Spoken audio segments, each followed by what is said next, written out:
दोस्तों नमस्कार, मैं आचार्य मनोदेव। आज के युग में वैद्य मिलना आसान है, लेकिन अच्छा वैद्य मिलना बड़ा मुश्किल है। क्योंकि आज के दिन इतना लोगों का विश्वास आयुर्वेद के प्रति टूट रहा है कि हमें आज ये कहते बड़ी शर्म आ रही है कि मैं एक वैद्य हूँ। और एक वैद्य के प्रति, एक आयुर्वेद के प्रति लोगों का इतना विश्वास था कुछ सालों पहले, लेकिन एकदम से अब लोगों का रुझाव आयुर्वेद की तरफ आ रहा था।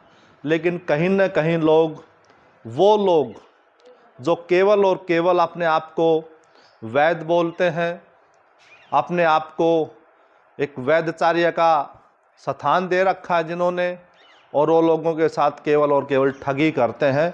ना उनको इलाज करना आता है, ना उसको नॉलेज होती है।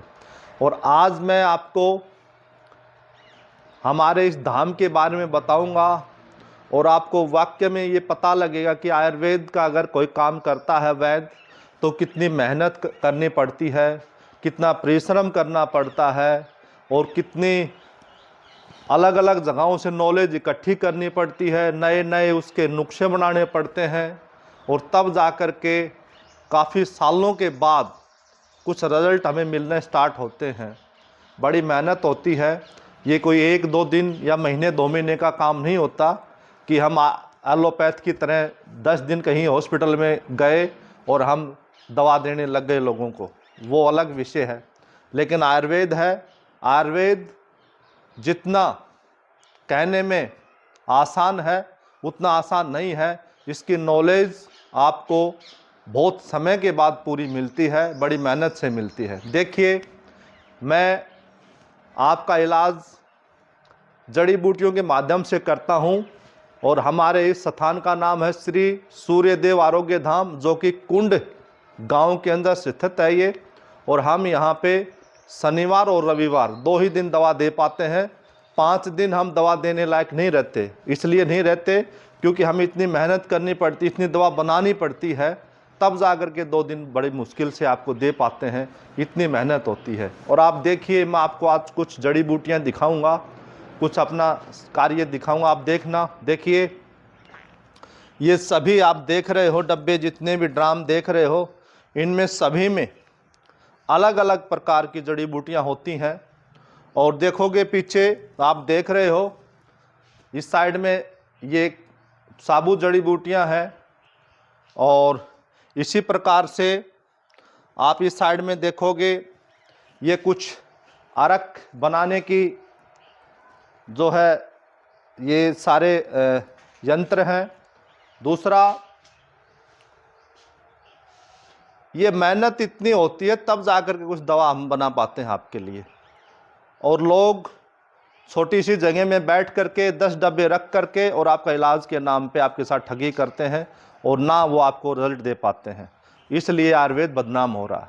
हमारे पास बहुत सारे भाई बहन आते हैं, कहते हैं कि गुरुजी हमने आयुर्वेद दवा बहुत कराई, किसी प्रकार का कोई आराम नहीं हुआ। अब आप देखो, तो हम ये कहते हैं कि जब वो थोड़ी बहुत दवा कोई साथ भी लेकर के आते हैं, तब हमें पता लगता है कि लोग कितनी बुरी तरह से लोगों को लूटते हैं। तो वो घोर पाप कर रहे हैं। जाने अनजाने में ऐसा लोग ना करें, और ऐसे लोगों के पास आप कतई न जाएं, थोड़ा सा ध्यान से जाएं। अब आपने सब देखा, अब मैं कुछ औषधियाँ जो हमारी बिल्कुल तैयार है, मैं आपको वो थोड़ी सी और दिखाना चाहता हूँ। आइए,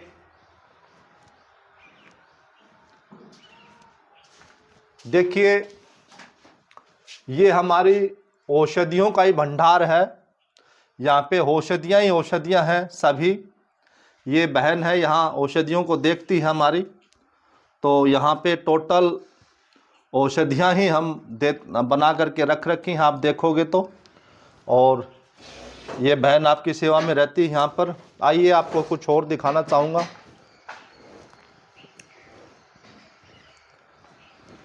देखिए, ना कि हम अपने आप को ये कह रहे हैं कि हम ही सब कुछ हैं। हम भी एक वैद्य हैं। हम अपने तरीके से दवा देते हैं, अपने अलग अलग नुस्खे बनाते हैं, और उसके माध्यम से आपको दवा देते हैं। लेकिन उसके बावजूद भी बहुत सारे ऐसे मरीज़ आ जाते हैं, मॉडर्न ज़माना है, नई नई टेक्निक है, नई नई जांचें होती हैं, तो कहीं न कहीं हमें कुछ जांचों में या कहीं भी कुछ कन्फ्यूज़न हो जाता है कि ये क्या है, तो हम फिर उसके लिए हम किससे पूछें? मरीज़ तो बताएगा नहीं, उसको तो पता है नहीं, तो फिर हम किससे जानें कि ये जांच में ये आ रहा है तो इसका क्या मतलब हुआ? तो कहीं न कहीं, सब में तो नहीं है, हज़ारों में कभी एक के साथ हमें साथ ये दिक्कत हो भी जाती है। तो मैं पूरी, हमारे साथ आयुर्वेदिक बीएमएस डॉक्टरों की टीम है जो कि पूरी देख रेख में अपना काम करवाती है, मैं उनके साथ रखता हूँ और पूरी तरह से मतलब मिलजुल करके, हमें कहीं नॉलेज की कमी आती है उनकी सहायता हम लेते हैं, उनमें कहीं दिक्कत आती है तो मेरी सहायता ले लेते हैं, और ये सब करते हैं केवल आपको उस रोग से, उस बीमारी से आपको भाग कैसे निकालें।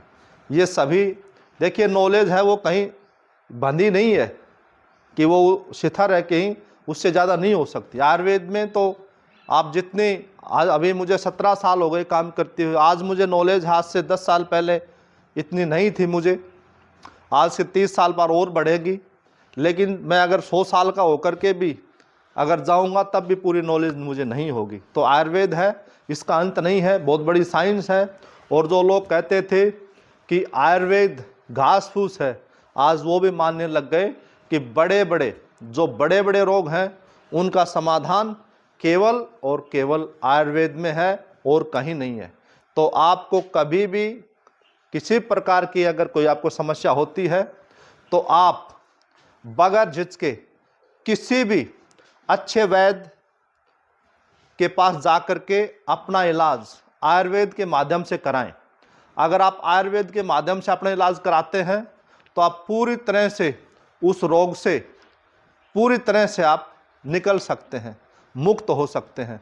तो ज़रूर एक अच्छे वैद्य का आप सहारा लीजिए और अच्छी वो दवाई वही देगा आपको। ये गलियों में बैठ कर के आपको साथ लूट मचा रहे हैं, 10-10, 20-20 हज़ार आपसे लूट लेते हैं, वो आपका भला नहीं कर सकते हैं। मैं एक बार कहो या 1000 बार कहो, ऐसे लोगों से बचो जो आपके साथ धोखा करते हैं, आयुर्वेद को बदनाम करते हैं और हमारे जैसे लोगों के ऊपर जो लोगों का विश्वास है उसको भी वो कहीं ना कहीं खंडित करते हैं। तो ये ज़रूर आप ध्यान रखें। और अगर हमसे आप किसी प्रकार का आपका रोग है, हमसे आप उपचार लेना चाहते हो तो ये डिस्ट्रिक्ट रेवाड़ी पड़ती है। रेवाड़ी डिस्ट्रिक्ट के अंदर गांव कुंड है, नारनौल रोड के ऊपर, रेवाड़ी से 15 किलोमीटर दूरी पे। और यहाँ पे मैं शनिवार और रविवार यानी शनिवार और इतवार के दिन आपका उपचार करता हूँ और यहाँ आकर के आप अपना उपचार ले सकते हैं। बहुत बहुत धन्यवाद, नमस्कार।